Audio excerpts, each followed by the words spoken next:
Hello and welcome back to my channel. In today's video, I will show you how to use the Temply app. So let's get started. So to use a Temply app, it is very easy to use. Okay, so just go and you can directly go at here and search for Temply app at here. Okay, so basically it is like it's a real story maker app. You can use it from here as well. Okay, so you can just go and you can just download and install and you can use it. So as you can see, it's basically an app. You can just sign in with your Snapchat, Google, Facebook and many other things.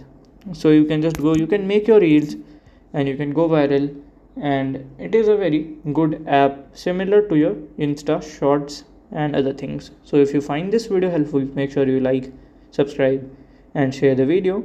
And if you have any question, you can let me know in my comment section also. And thank you for watching.